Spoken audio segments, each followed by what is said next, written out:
ಇವತ್ತು ವರ್ಲ್ಡಲ್ಲಿ ಮೋದಿ ಕೊಡೋ ಬೆಲೆ ಯಾವ ರಾಹುಲ್ ಗಾಂಧಿಗೂ ಇಲ್ಲ, ಪ್ರಿಯಾಂಕಾಗೂ ಇಲ್ಲ, ಸೋನಿಯಾ ಗಾಂಧಿ ಫಸ್ಟೇ ಇಲ್ಲ. ಇಲ್ಲಿ ರವಿ ಒಳ್ಳೇದು ಮಾಡೋನೋ ಇವರು ಒಳ್ಳೇದು ಮಾಡೋ ಪ್ರಶ್ನೆ ಇಲ್ಲ. ಸಭಾದಲ್ಲಿ ಮಾತುಕತೆ ಆಡುವಾಗ ಕೆಟ್ಟ ಪದ ಬಂದಿರ್ಬೋದು, ಇಲ್ಲ ಆಯಮ್ಮನ ಮಾತಾಡಿರ್ಬೋದು, ಅದು ಪರ್ಸ್ನಲ್. ಅದನ್ನು ಹೊರಗಡೆ ಅವರು ಇದನ್ನು ಗಲಾಟೆ ಮಾಡೋಂಥದ್ದು ಇರಲಿಲ್ಲ. ಅಲ್ಲಿ BJP ಕೂಡ ಹಂಗೆ ಸೀಟಿಗೋಸ್ಕರ ಕಿತ್ತಾಡ್ಕೊಂಡು ಅವ್ರು ಗೆಲ್ದಂಗೆ ಮಾಡ್ಕೊಂಡ್ರು. ಸಂವಿಧಾನ ಬಂದಾಗ ಆ ಕಾಲದಲ್ಲಿ ಅವರು ಕಾಂಗ್ರೆಸ್ ಅವ್ರು ಯಾರು ಅಂಬೇಡ್ಕರ್ ಸಪೋರ್ಟ್ ಮಾಡಲಿಲ್ಲ, ಅವ್ರ ಬಗ್ಗೆ ಯಾರು ನೆಗ್ಲೆಕ್ಟ್ ಮಾಡೋದು ಎಲ್ಲರೂ. ಗಾಂಧಿ ಅವರು ನೆಹರು ಕುಟುಂಬನ ಕರ್ಕೊಂಬಂದು ಕೂರಿಸ್ಕೊಂಡ್ರು. ಯಾರು ಈ ಲೇಡೀಸ್ಗಳಾಗಲಿ ಫ್ರೀ ಅಂತ ಕೇಳ್ತಾ ಇರಲಿಲ್ಲ, ಕರೆಂಟ್ ಬಿಲ್ಲು ಕೇಳ್ತಾ ಇರಲಿಲ್ಲ. ಇವರು ಅದು ಬಿಟ್ಟು ಬಿಕ್ಕಿದೆಲ್ಲ ಮಾಡೋಕ್ಕೆ ಹೋದ್ರು, ಅದು ಸರಿಯಾಗಿ ಸಕ್ಸಸ್ ಆಗ್ತಾ ಇಲ್ಲ. ಅವ್ರು ತಿಳ್ಕೊಂಡು ಈ ಫ್ರೀನಲ್ಲೇ ಬದುಕ್ತಾ ಇದ್ದಾರೆ. ಫ್ರೀ ಕೊಡಲಿಲ್ಲ ಅಂದರೆ ಗಲಾಟೆ ಮಾಡ್ತಾರೆ, ಹೊಡೆದಾಡ್ತಾರೆ. ಫ್ರೀ ಅಂತ ಕೊಟ್ಟಿದ್ದು ಫಸ್ಟ್ ಆಫ್ ಆಲ್ ಎಲ್ಲದೂ ತಪ್ಪೇ. ಸರ್ ನಮಸ್ತೆ, ನಿಮ್ಮ ಹೆಸರು? ವೆಂಕಟರಮಣ ಹೊಳ್ಳ ಅಂತೇಳಿ. ರಾಜಕಾರಣದ ಬಗ್ಗೆ ಹೇಳೋದಾದ್ರೆ ಅಂದ್ರೆ ದ್ವೇಷ ರಾಜಕಾರಣ ನಡೀತಿದ್ಯಾ ಅಂತ? ಯಾಕಂದ್ರೆ CT ರವಿ ಅವರನ್ನು ಅರೆಸ್ಟ್ ಮಾಡಿದೆಲ್ಲ ನೋಡಿರ್ಬೋದು ನೀವು. ಹೌದು. ದೇಶ ವಿರೋಧಿ ಘೋಷಣೆಯನ್ನು ಸದನದಲ್ಲಿ ಕೂಗ್ತಾರೆ. ಪಾಕಿಸ್ತಾನಕ್ಕೆ ಜೈಕಾರ ಹೇಳಿದವರನ್ನ ಅರೆಸ್ಟು ಆಗುದಿಲ್ಲ, FSL ರಿಪೋರ್ಟ್ ಬರಲಿ ಅಂತೇಳಿ ಕಾಯ್ತಾರೆ. ನೋಡಿ, ಜನರಲ್ ಆಗಿ ಪಾಲಿಟಿಕ್ಸಲ್ಲಿ ಕಿತ್ತಾಟ ಹೊಡೆದಾಟ ಆ ಕಾಲದಿಂದ ನಡೀತಾನೆ ಇದೆ. ಅದು ದ್ವೇಷ ರಾಜಕಾರಣ ಅಂತಲ್ಲ. ಅವ್ರವ್ರ ಗುಂಪಲ್ಲಿ ಅವ್ರವ್ರ ಕಿತ್ತಾಟಗಳು ಬ್ಯಾಕ್ಗ್ರೌಂಡ್ ಆಚೆ ಬರ್ತಾ ಇದ್ದಾವೆ. ಇಲ್ಲಿ ರವಿ ಒಳ್ಳೇದು ಮಾಡೋನೋ ಇವರು ಒಳ್ಳೇದು ಮಾಡೋ ಪ್ರಶ್ನೆ ಇಲ್ಲ. ಸಭಾದಲ್ಲಿ ಮಾತುಕತೆ ಆಡುವಾಗ ಕೆಟ್ಟ ಪದ ಬಂದಿರ್ಬೋದು, ಇಲ್ಲ ಆಯಮ್ಮನ ಮಾತಾಡಿರ್ಬೋದು, ಅದು ಪರ್ಸ್ನಲ್. ಅದನ್ನು ಹೊರಗಡೆ ಅವರು ಇದನ್ನು ಗಲಾಟೆ ಮಾಡೋಂಥದ್ದು ಇರಲಿಲ್ಲ. ಅಲ್ಲಿ ಸಭೆಯಲ್ಲೇ ಕೂತು ಅದನ್ನು ನೋಡಿ ಅವ್ರಿಗೆ ಡಿಸ್ಕಷನ್ ಮಾಡಿ ಸಮಾಧಾನ ಆಗಬೇಕೇ ಹೊರತು ಅವ್ರು ಕಿತ್ತಾಡೋದ್ರಿಂದ ಪಬ್ಲಿಕ್ಕಲ್ಲಿ ಅವ್ರ ಮೇಲಿರೋ ಗ್ಯಾರಂಟಿ ಈ ಪದಗಳಿಗೆ ಬೆಲೆ ಇದ್ದಂಗೆ ಆಗ್ತಾ ಇದ್ದಾವೆ. ಈಗ ಒಬ್ಬ MP ಅನ್ನು ಅಥವಾ MLA ಅನ್ನು ಅಥವಾ MLC ಅನ್ನು ವೋಟ್ ಮಾಡಿ ಕಳಿಸೋದು ಯಾಕೆ ಅಂತ ಹೇಳಿದರೆ, ನಮ್ಮ ಕಷ್ಟಗಳನ್ನು ಸದನದಲ್ಲಿ ಹೇಳಿ ನಮಗೊಂದು ಪರಿಹಾರ ಅಥವಾ ನಮಗೆ ಒಂದು ಕೆಲಸ ಆಗುವಾಗೆ ಮಾಡಬೇಕು ಅಂತೇಳಿ. ಇವರು ಇಲ್ಲಿ ಕಿತ್ತಾಟ ಮಾಡ್ತಿದ್ರೆ ಅವರು ಕೆಲಸ ಮಾಡೋ ವ್ಯಕ್ತಿಗಳು ಪಕ್ಕ ಎಲೆಕ್ಷನಲ್ಲಿ ಓಟಲ್ಲಿ ಗೆಲ್ತಾ ಇಲ್ಲ. ಎಲ್ಲ ಬೇನಾಮಿ ಅವರು ಇವರು. ಈ ಕೆಲವು ಕಡೆಯಲ್ಲಿ ಓಟ್ಗಳು ಅದು ಅಕೌಂಟಿಗಿಲ್ಲ, ಅವ್ರ ಗುಂಪಲ್ಲೇ ಓಟ್ಗಳು ಬರಬೇಕು, ಅವರಿಗೆ ಏನು ಕೊಡಬೇಕು ಇವೆಲ್ಲ ನಡೀತಾ ಇದ್ದಾವೆ. ಪಾಲಿಟಿಕ್ಸು ಎಲೆಕ್ಷನ್ನು ಇವೆಲ್ಲ ಮಾಮೂಲು. ಎಲ್ಲರಿಗೂ ತಿಳುವಳಿಕೆ ಇದ್ದು ಎಷ್ಟೋ ಜನ ಓಟ್ ಹಾಕೋಕ್ಕೆ ಬರ್ತಾ ಇಲ್ಲ. ಅವ್ರುಗಳಿಂದ ಬಂದು ಒಂದು ಒಳ್ಳೆ ವ್ಯಕ್ತಿ ಬರ್ತಾನೆ, ಒಂದು ಒಳ್ಳೆ ಕೆಲಸ ನಡೀತದೆ, ಎಲ್ಲರಿಗೂ ಅನುಕೂಲ ಆಗುತ್ತೆ, ಇವೆಲ್ಲ ಮಾಡ್ಬೋದು ಪಾಲಿಟಿಕ್ಸಲ್ಲಿ. ಆದರೆ ಇವ್ರುಗಳು ಸೀಟಿಗೋಸ್ಕರ ನಮ್ಮವರು BJP ಕೂಡ ಹಂಗೆ ಸೀಟಿಗೋಸ್ಕರ ಕಿತ್ತಾಡ್ಕೊಂಡು ಅವ್ರು ಗೆಲ್ದಂಗೆ ಮಾಡ್ಕೊಂಡ್ರು. ಅವ್ರು ಕರೆಕ್ಟಾಗಿದ್ದರೆ ಯಾರು ಬರ್ತಾ ಇರಲಿಲ್ಲ ಸ್ಪಾಟಲ್ಲಿ. ಅವ್ರು ಕಿತ್ತಾಡೋದ್ರಿಂದ ಪ್ರಾಬ್ಲಮ್ ಮಾಡ್ಕೊಂಡ್ರು. ಅದನ್ನೇನಾಯಿತು, ಕಾಂಗ್ರೆಸ್ಸಿಗೆ ಸಿಕ್ತು. ಕಾಂಗ್ರೆಸ್ಸಲ್ಲಿ ಗ್ಯಾರಂಟಿ ಹೆಂಗೆ ಬಂತು ಅಂದರೆ, ಇದರಲ್ಲೂ ಇನ್ವಾಲ್ವ್ ಯಾರೋ ಇದ್ದಾರೆ ಪಕ್ಷದಲ್ಲಿ BJP ಕಡೆಯಿಂದನೇ ಬಂದಿರೋ ಈ ಮೆಸೇಜ್ ಇದು ಏನಂತ, ಈ ಥರ ಮಾಡಿದ್ರೆ ಸಕ್ಸಸ್ ಆಗ್ಬೋದು ಅಂತ. ಅದು ನಮ್ಮವ್ರಿಗೆ ಹೇಳಿಬಿಟ್ಟು ಅವ್ರಿಗೆ ಹಾಕ್ಕೊಟ್ರು. ಅವ್ರು ಅದೆಲ್ಲ ಹಾಕೊಂಡು ಗೆದ್ಕೊಂಬಂದಿದ್ದಾರೆ, ಕಿತ್ತಾಡ್ತಾರೆ, ಮಾತಾಡ್ತಾರೆ, ಎಲ್ಲ ಇದೆ. ಎಲ್ಲದರಲ್ಲೂ ಇನ್ವಾಲ್ವ್ ಇದ್ದಾರೆ, ಬಟ್ ಸಾಕ್ಷಿ ಸಿಗ್ತಾ ಇಲ್ಲ. ಈಗ ರಾಜ್ಯ ರಾಜಕಾರಣ ಬಿಟ್ಟು ಕೇಂದ್ರ ಸರ್ಕಾರದ ಕಡೆ ನೋಡೋದಾದ್ರೆ, ರಾಹುಲ್ ಗಾಂಧಿ ಅವರು ಸಂವಿಧಾನ ಪುಸ್ತಕವನ್ನು ಹಿಡ್ಕೊಂಡು ಇದನ್ನು ರಕ್ಷಣೆ ಮಾಡಬೇಕು ಅಂತ ಹೇಳ್ತಾರೆ. ರಾಹುಲ್ ಗಾಂಧಿ ಅವ್ರ ಬಗ್ಗೆ ಹೇಳೋದಾದ್ರೆ ಸರ್? ರಾಹುಲ್ ಗಾಂಧಿ ಬಗ್ಗೆ ಹೇಳಬೇಕಂದ್ರೆ, ರಾಜಕೀಯನ ಅಲ್ಲಿ ಅವನಿಗೆ ಅದರ ಅನುಭವ ಕಮ್ಮಿ ಇದೆ, ಪಕ್ಕ ಅನುಭವ ಇಲ್ಲ. ಯಾರೋ ಹೇಳ್ಕೊಡ್ತಾ ಹಿರಿಯರು ಇದ್ದಾರಲ್ಲ, ಅವ್ರು ಹೇಳ್ಕೊಡೋದು ಅವ್ನು ಮಾತಾಡಬೇಕೆ ಹೊರತು ಅವನ ಸ್ವಂತ ಬುದ್ಧಿನ ಮಾತಾಡೋಕ್ಕೆ ಅವ್ರ ಕೈಲಿ ಆಗಲ್ಲ. ಯಾಕಂದರೆ ಇಲ್ಲಿ ರಾಜಕಾರಣ ಅಂತ ಬಂದಾಗ, ಸಂವಿಧಾನ ಬಂದಾಗ ಆ ಕಾಲದಲ್ಲಿ ಅವರು ಕಾಂಗ್ರೆಸ್ ಅವ್ರು ಯಾರು ಅಂಬೇಡ್ಕರ್ ಸಪೋರ್ಟ್ ಮಾಡಲಿಲ್ಲ, ಅವ್ರ ಬಗ್ಗೆ ಯಾರು ನೆಗ್ಲೆಕ್ಟ್ ಮಾಡೋದು ಎಲ್ಲರೂ. ಇವತ್ತು ಇವರು BJP ಅವರು ನಿಂತ್ಕೊಂಡು ಮೋದಿಯವರು ಎಲ್ಲ ಕೆಲಸ ಮಾಡ್ತಾ ಇದ್ದಾರೆ. ಕರೆಕ್ಟಾಗಿ ಏನು ಮಾಡಬೇಕೆಲ್ಲ ಸಂವಿಧಾನ ಪಕ್ಷ ಅಂತ ಬಂದಾಗ BJP ಅವರೇ ಮಾಡ್ತಾರೆ. ಅದನ್ನು ಹೊರತು ಕಾಂಗ್ರೆಸ್ ಅವಾಗ ಅವನ ವಿಷಯಕ್ಕೆ ತಗೊಳ್ಳಿಲ್ಲ, ಎಲ್ಲನೂ ಕಟ್ ಮಾಡಿ ಬಿಸಾಕಿದ. ಅವಾಗ ಕೆಲವು ವಿಷಯನ ಹೇಳೋಂಗಿಲ್ಲ, ಅದು ಹೇಳಬೇಕಾಗತ್ತೆ. ಏನಾಗುತ್ತೆ ಅಂದರೆ, ಆ ಕಾಲದಲ್ಲಿ ಲಾಲ್ ಬಹದ್ದೂರ್ ಶಾಸ್ತ್ರಿ ಅವ್ರನ್ನ ಕೂರಿಸ್ಬೇಕಾಗಿತ್ತು. ಎಲೆಕ್ಷನ್ ಇದು ಏನೋ ನಮ್ಮ ಇಂಡಿಪೆಂಡೆಂಟ್ ಬಂದಾಗ ಆ ವ್ಯಕ್ತಿನ ಕೂರಿಸ್ಬೇಕಾಗಿತ್ತು. ಆ ಟೈಮಲ್ಲಿ ಅವ್ರನ್ನ ಹಿಂದೆ ತಳ್ಳಿ ಗಾಂಧಿಯವರು ನೆಹರು ಕುಟುಂಬನ ಕರ್ಕೊಂಬಂದು ಕೂರಿಸ್ಕೊಂಡ್ರು. ಆವಾಗಲಿಂದ ಇಲ್ಲಿವರೆಗೂ ಅವ್ರುಗಳು ಬದುಕ್ತಾ ಇದ್ದ ಹೊರತು ಬಡ ಜನಗಳಿಗೆ ಅಂತ ಹೇಳಿದ್ದು ಯಾವುದು ಬಡ ಜನಗಳು ಹೋಗ್ತಾ ಇಲ್ಲ, ಬಡ ಜನಕ್ಕೆ ಅನುಕೂಲ ಮಾಡ್ತಾಯಿಲ್ಲ. ನೆಹರು ಆಗಲಿ, ರಾಜೀವ್ ಗಾಂಧಿ ಆಗಲಿ, ಇವ್ರುಗಳೆಲ್ಲ ಎಷ್ಟು ಬೇಕೋ ಅಷ್ಟು ಕಣ್ಣ ಮುಚ್ಚಾಲೆ ಮಾಡ್ತಾಯಿದ್ದಾರೆ ಹೊರತು ನಿಜವಾಗಿ ಮಾಡ್ತಾ ಇರೋದು ಇಲ್ಲಿ ಮೋದಿನೇ ಕೂತು ಮಾಡ್ತಾ ಇರೋದು ಎಲ್ಲನೂ. ಮೋದಿಗೆ ಕರೆಕ್ಟಾಗಿ ಸಪೋರ್ಟ್ ಕೊಡೋರು ಇದ್ದರೆ ಇನ್ನೂ ಇಂಪ್ರೂವ್ ಮಾಡ್ತಾರೆ ಇಂಡಿಯಾನ. ಅದಿಲ್ಲದೆ ಹೋಗಿದೆ. ಇವಾಗ ಫಾರಿನ್ನಲ್ಲಿರೋರನ್ನೆಲ್ಲ ಇಂಡಿಯಾ ಬನ್ನಿ ಕೆಲಸ ಮಾಡಿ ಇಲ್ಲ ಅಂತ ಅವ್ರು ಹೇಳ್ತಾ ಇರಲಿಲ್ಲ. ಇವತ್ತು ವರ್ಲ್ಡಲ್ಲಿ ಮೋದಿ ಕೊಡೋ ಬೆಲೆ ಯಾವ ರಾಹುಲ್ ಗಾಂಧಿಗೂ ಇಲ್ಲ, ಪ್ರಿಯಾಂಕಾಗೂ ಇಲ್ಲ, ಸೋನಿಯಾ ಗಾಂಧಿ ಫಸ್ಟೇ ಇಲ್ಲ.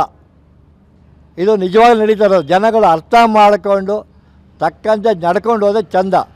ಆದರೆ ಕರ್ನಾಟಕದಲ್ಲಿ ಪಕ್ಷದಲ್ಲಿ ಕಿತ್ತಾಡೋದ್ರಿಂದ ಪಕ್ಷ ಬರಲಿಲ್ಲ. ಅದರಿಂದ ಕಾಂಗ್ರೆಸ್ಸಿಗೆ ಒಂದು ಜಾಗ ಸಿಕ್ತು. ಈ ಗ್ಯಾರಂಟಿಗಳಂತ ಹೇಳಿದ್ರು. ಇವಾಗ ಗ್ಯಾರಂಟಿನೂ ಮಾಡೋಕ್ಕೆ ಅವ್ರ ಕೈಯಲ್ಲಿ ಆಗ್ತಾಯಿಲ್ಲ. ಅವರು ಸೀಟ್ಗಳಿಗೆ ಅವ್ರು ಹೊಡೆದಾಡ್ತಾ ಇದ್ದಾರೆ. ನಿಜವಾಗ್ಲೂ ಬುದ್ಧಿವಂತ ಯೋಚನೆ ಮಾಡಿದ್ರೆ ಎಲೆಕ್ಷನ್ ಗೆದ್ದಿದ್ದ ತಕ್ಕಂತೆ ಜನಗಳಿಗೆ ಸಪೋರ್ಟ್ ಮಾಡಬೇಕು. ಗ್ಯಾರಂಟಿ ಯೋಜನೆ ಕೊಟ್ಟಿದ್ದಾರೆ, ಆದರೆ ಕೆಲವರಿಗೆ ತಲುಪುತ್ತೆ, ಕೆಲವರಿಗೆ ತಲುಪೋದಿಲ್ಲ. ಅದರಲ್ಲಿ APL ಕಾರ್ಡು BPL ಕಾರ್ಡ್ ಅಂತ ಕಿತ್ತಾಟಗಳು ಶುರು ಆಗೋಯ್ತು. ಅದನ್ನು ಬ್ಯಾನ್ ಆಗ್ತಾಯಿದ್ದಾವೆ. ಕೆಲವರು ಅಕೌಂಟ್ ನಂಬರ್ಗಳು ಕರೆಕ್ಟಾಗಿರಲ್ಲ, ಕೆಲವರು ಏನೋ ರೇಷನ್ ಕಾರ್ಡಲ್ಲಿ ಅಡ್ರೆಸ್ಗಳು ಕರೆಕ್ಟ್ ಪಕ್ಕ ಇರಲ್ಲ. ಈ ಎಲ್ಲ ಕಾರಣಗಳಿಂದ ಗ್ಯಾರಂಟಿಯಲ್ಲಿ ಕೆಲವರಿಗೆ ಹೋಗುತ್ತೆ, ಕೆಲವರಿಗೆ ಹೋಗ್ತಾ ಇಲ್ಲ. ಈಗ ಎಲೆಕ್ಷನ್ ಟೈಮಲ್ಲಿ ನಂಗೂ ಫ್ರೀ, ನಿಂಗೂ ಫ್ರೀ, ಮಾದೇವಪ್ಪನಿಗೂ ಫ್ರೀ, ಕಾಕಾ ಪಾಟೀಲನಿಗೂ ಫ್ರೀ, ಎಲ್ಲರಿಗೂ ಫ್ರೀ ಅಂತ ಹೇಳಿದರು. ಸರ್, ಅವರು ಪಾಲಿಟಿಕ್ಸಲ್ಲಿ ಅವ್ರು ಏನು ಬೇಕಾದ್ರೂ ಮಾತಾಡ್ಬೋದು, ಅದ್ರ ಬೇರೆ ವಿಷಯ ಬೇರೆ. ಆದರೆ ಮಾಡಿದ್ದು ಉದ್ದೇಶ ಒಳ್ಳೆಯದೇ ಇತ್ತು.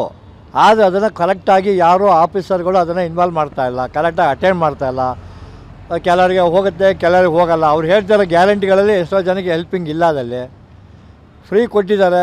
ಆ ಎಜುಕೇಷನ್ ಈ ಫ್ರೀ ಬಂದು ಲೇಡೀಸ್ ಕೊಟ್ಟಿದ್ದಾರೆ 2000.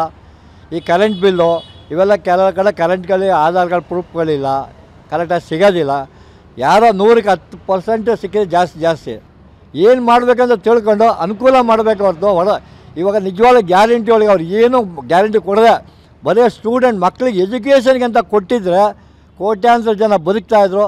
ಯಾರು ಈ ಲೇಡೀಸ್ಗಳಾಗಲಿ ಫ್ರೀ ಅಂತ ಕೇಳ್ತಾ ಇರಲಿಲ್ಲ, ಕರೆಂಟ್ ಬಿಲ್ಲು ಕೇಳ್ತಾ ಇರಲಿಲ್ಲ. ಇವರು ಅದು ಬಿಟ್ಟು ಎಲ್ಲ ಮಾಡೋಕ್ಕೆ ಹೋದ್ರು, ಅದು ಸರಿಯಾಗಿ ಸಕ್ಸಸ್ ಆಗ್ತಾಯಿಲ್ಲ. ರೂಪಾಯಿಗೆ 40% ಫೈಟಿಂಗ್ ನಡೀತಾ ಇದೆ ಹೊರತು 100% ಯಾವುದು ಗ್ಯಾರಂಟಿ ಇಲ್ಲ ಇಲ್ಲಿ. ಇದು ಇವತ್ತಿನ ರಾಜಕೀಯದಲ್ಲಿ ನಡೀತಾ ಇರೋದು. ಅಲ್ಲಿ ಡೆಲ್ಲಿಲಿ ಅವರು ಮೋದಿ ಇರೋದ್ರಿಂದ ಜನಗಳಿಗೆ ಆರಾಮಾಗಿದ್ದಾರೆ, ಉಸಿರಾಡ್ತಾ ಇದ್ದಾರೆ. ಸಾವಿರಾರು ಜನಕ್ಕೆ ಗ್ಯಾಸ್ಗಳನ್ನ ದೊಡ್ಡವ್ರು ತಗೊಂಡಿರೋ ಗ್ಯಾಸ್ನ ಕ್ಯಾನ್ಸಲ್ ಮಾಡಿ ಬಡವ್ರಿಗೆ ಹಂಚಿದ ಗ್ಯಾಸ್ ಫ್ರೀ ಆಗಿ ಕೊಡ್ತಾ ಇದ್ದಾರೆ, ಮೇಂಟೈನ್ ಮಾಡ್ತಾರೆ, ಚೆನ್ನಾಗಿ ನಡೆಸ್ತಾ ಇದ್ದಾರೆ. ಆದರೆ ನಮ್ಮ ಜನಗಳು ಅರ್ಥ ಮಾಡ್ಕೊಂಡ್ರೆ ಮಾತ್ರ ನಿಜವಾದ ಒಂದು ಭಾರತ ಅನ್ನೋ ಹೆಮ್ಮೆ ಆಗುತ್ತೆ. ಈಗ ರಾಜ್ಯದಲ್ಲಿ ನೋಡಿದ್ರೆ ಕಾಂಗ್ರೆಸ್ ಸರ್ಕಾರ, ರಾಜ್ಯ ಅಂತಲ್ಲ ಕೇಂದ್ರದಲ್ಲೂ ನೋಡೋದಾದ್ರೆ ಕಾಂಗ್ರೆಸ್ ಸರ್ಕಾರ ಗ್ಯಾರಂಟಿ ಯೋಜನೆಗಳನ್ನು ಕೆಲವು ಕಡೆ ಕೊಟ್ಟಿದ್ದು. ಅಂದರೆ ಫ್ರೀ ಬೀಸ್, ನಂಗೂ ಫ್ರೀ, ನಿಂಗೂ ಫ್ರೀ, ಎಲ್ಲರಿಗೂ ಫ್ರೀ ಅಂತೇಳಿ ಕೊಟ್ಟಿದ್ದು. ಆದರೆ BJP ಅವರು ಅಂದರೆ ನರೇಂದ್ರ ಮೋದಿ ಅವರು ಏನು ಮಾಡಿದರು ಅಂತ ಹೇಳಿದರೆ ಕೆಲಸ ಫ್ರೀ ಅಂತೇಳಿ ಕೊಡಲಿಲ್ಲ, ಸ್ವಉದ್ಯೋಗ ಅಂತ ಕೊಟ್ಟರು. ನಿನ್ನ ಕಾಲ ಮೇಲೆ ನೀನು ನಿಂತ್ಕೊಂತೇಳಿ ಸಬ್ಸಿಡಿಯಲ್ಲಿ ಹಣ ಕೊಟ್ಟರು, ಅದು ಮಾಡಿದರು. ಅದನ್ನು ಕರೆಂಟ್ ಬಿಲ್ ಫ್ರೀ ಅಂತೇಳಿ ಕೊಡಲಿಲ್ಲ. ಕರೆಂಟ್ ಬಿಲ್ ಬದಲಾಗಿ ಸೋಲಾರ್ ಇದು ಮನೆ ಮೇಲೆ ಪ್ಲ್ಯಾಂಟ್ ಹಾಕುವ ಹಾಗೆ ಅದನ್ನು ಕೊಟ್ಟರು, ಸೋಲಾರ್ ಇದು ಕೊಟ್ಟರು. ಇದೆಲ್ಲ ನೋಡೋದಾದ್ರೆ ನೋಡಿ, ಜನೌಷಧಿ ಇಲ್ಲಿ ಜನ ಲೆಕ್ಕಾಚಾರದಲ್ಲಿ ಹಾಕಿದರೆ ಫ್ರೀ ಅಂತ ಕೊಟ್ಟರೆ ಅವರು ಯಾವಾಗಲೂ ಫ್ರೀನೇ ಎಕ್ಸ್ಪೆಕ್ಟ್ ಮಾಡ್ತಾ ಇರ್ತಾರೆ ಜನಗಳು. ಅವರು ಸ್ವಂತವಾಗಿ ದುಡಿದು ಜೀವನ ಮಾಡಿ ಅದರ ಬೆಲೆ ಏನಂತ ಗೊತ್ತಾಗಿ ಆ ದೇಶಕ್ಕೆ ನಾವು ಏನು ಮಾಡ್ತೀವಿ ಅಂತ ತಿಳ್ಕೊಬೇಕು. ಅವ್ರು ತಿಳ್ಕೊಂಡು ಈ ಫ್ರೀನಲ್ಲೇ ಬದುಕ್ತಾ ಇದ್ದಾರೆ. ಫ್ರೀ ಕೊಡಲಿಲ್ಲ ಅಂದರೆ ಗಲಾಟೆ ಮಾಡ್ತಾರೆ, ಹೊಡೆದಾಡ್ತಾರೆ. ಫ್ರೀ ಅಂತ ಕೊಟ್ಟಿದ್ದು ಫಸ್ಟ್ ಆಫ್ ಆಲ್ ಎಲ್ಲದೂ ತಪ್ಪೇ. ಹೇಳಿದ್ನಲ್ಲ, ಎಜುಕೇಷನ್ಗೆ ಅಂತ ಕೊಟ್ಟರೆ ಜನಗಳಿಗೆ ಎಷ್ಟೋ ಬಡ ಮಕ್ಕಳುಗಳು ಉದ್ಧಾರ ಆಗ್ತಾರೆ, ಓದ್ತಾರೆ, ಅನುಕೂಲ ಸಿಗುತ್ತೆ. ಆದರೆ ಈ ಫ್ರೀ ಅನ್ನೋದೆಲ್ಲ electric bill waste, ladies free ಅನ್ನೋದು ವೇಸ್ಟು. ಅದೇ ಲೇಡೀಸ್ ಫ್ರೀ ಅಂತ ಕೊಟ್ಟು ಹೊಡೆದಾಡ್ಕೊಂಡ್ರು, ಎಲ್ಲ ದೇವಸ್ಥಾನ ತುಂಬ್ಕೊಂಡ್ರು ಜನಗಳು, ಲೇಡೀಸ್ಗಳಲ್ಲಿ ತುಂಬ್ಕೊಂಡು ಅವರೇ ಹೊಡೆದಾಡ್ಕೊಂಡು ಕೂತ್ಕೊಂಡ್ರು. ಅದೆಲ್ಲ ಮಾಡೋದ್ರಿಂದ ಮನೇಲಿ ಯಾರೂ ನೆಮ್ಮದಿಯಾಗಿರೋಕ್ಕಾಗ್ತಲ್ಲ. ಈ ಲೇಡೀಸನ್ನು ಫ್ರೀನಲ್ಲಿ ಮನೆಯವ್ರು ಯಾರೂ ನೆಮ್ಮದಿ ಇಲ್ಲ. ಸರ್, ಕೊನೆಯದಾಗಿ ನಿಮ್ಮ ಹತ್ರ ಕೇಳೋದಾದ್ರೆ, ಈಗ ನರೇಂದ್ರ ಮೋದಿ ಅವರ ಟರ್ಮ್ ಮುಗ್ದ ಮೇಲೆ ಯೋಗಿ ಆದಿತ್ಯನಾಥ್ ಅವರು ಪ್ರಧಾನಮಂತ್ರಿ ಆದರೆ ನೋಡಿ, ಅವರ ಆಳ್ವಿಕೆ ಮುಗಿದ ಮೇಲೆ ಅವರು ಯಾರಿಗೆ ನಂಬಿಕೆಯಾಗಿ ಕೊಡ್ಬೋದೋ ಅವ್ರು ಕೊಡ್ತಾರೆ ಗ್ಯಾರಂಟಿ. ಇಲ್ಲಿ ಯೋಗಿನೇ ಬರ್ಬೋದು ಅಂತ ಹೇಳಂಗಿಲ್ಲ. ಯೋಗಿ ಬಂದರೆ ಮೋದಿಗಿಂತ ಇನ್ನೂ ಚೆನ್ನಾಗಿ ದರ್ಬಾರ್ ಮಾಡ್ತಾರೆ, ಚೆನ್ನಾಗಿ ಆಡಳಿತ ನಡೆಸ್ತಾರೆ ಅಂತ ಗ್ಯಾರಂಟಿ ಹೇಳಬಲ್ಲೆ. ಇದು ತುಂಬ ಸಂತೋಷದ ವಿಷಯ. ಯಾಕೆಂದರೆ ಮೋದಿಗೆ ಹಿಂದೂ ಸಂಸ್ಥೆ, ಹಿಂದೂ ಜನಾಂಗ, ಭಾರತ ಉಳಿಸ್ಬೇಕನ್ನೋ ಅಭಿಪ್ರಾಯ ಇರೋದ್ರಿಂದನೇ ಅವರು ಇವತ್ತು ಆ ಜಾಗದಲ್ಲಿ ಚೆನ್ನಾಗಿದ್ದಾರೆ. ಅದೇ ಇದ್ದಾರೆ. ಅವರಿಗೆ ಮೋದಿ ಅವ್ರಿಗೇನೋ ಪ್ರಧಾನಿ ಕೊಟ್ಟರೆ ಅವ್ರ ಕೈಗಳಿಗೆ ಅದಕ್ಕೆ ತಕ್ಕಂಥ ವ್ಯಕ್ತಿಗಳನ್ನ ಇಟ್ಕೊಂಡು ಅವರು ದೇಶ ಆಳ್ತಾರೆ ಅಂತ ಹೇಳಬಲ್ಲೆ. ಇದು ನನ್ನ ಅಭಿಪ್ರಾಯ ಸರ್. ಅಭಿವೃದ್ಧಿ ಕೆಲಸ ಅಂದರೆ ನೀವು ರೋಡ್ ನೋಡ್ಬೋದು ಹೆಂಗಿದೆ, ಎಲ್ಲ ಗುಂಡಿಗಳು ಜಾಸ್ತಿ ಆಗಿಬಿಟ್ಟಿದೆ. ಸುಮ್ಮನೆ ಎಲೆಕ್ಷನ್ಗಿಂತ ಮುಂಚೆ ಏನೋ ಮಾಡಿದ್ರು ತೋರ್ಸೋಕ್ಕೆ, ಅದಾದಮೇಲೆ ಏನಿಲ್ಲ. ಸರ್, ಈಗ ಕಾನ್ಸ್ಟಿಟ್ಯೂಷನನ್ನು ಅಂದರೆ ರಾಜ್ಯ ಸರ್ಕಾರ ತನಗೆ ಬೇಕಾದಾಗಿ ಯೂಸ್ ಮಾಡ್ತಿದ್ಯಾ?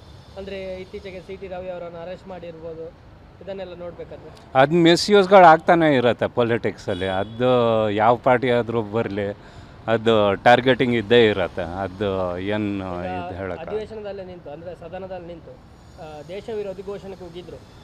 ನಾಸಿರ್ ಸಾಬ್ ಜಿಂದಾಬಾದ್ ಹೇಳಿದ್ದು ಅಂತೇಳಿ ಒಬ್ರು ಹೇಳ್ತಾರೆ, ಇನ್ನೊಬ್ರು ಹೇಳ್ತಾರೆ ಪಾಕಿಸ್ತಾನ ಜಿಂದಾಬಾದ್ ಹೇಳಿದ್ದು ಅಂತೇಳಿ. ಆದರೆ ಅವ್ರ ಮೇಲೆ ಯಾವುದೇ ಆ್ಯಕ್ಷನ್ ಆಗೋದಿಲ್ಲ. ಆದರೆ ಸಿ ಟಿ ರವಿ ಅವ್ರ ಮೇಲೆ ರಾತ್ರೋರಾತ್ರಿ ಅವರನ್ನು ಅರೆಸ್ಟ್ ಮಾಡ್ತಾರೆ.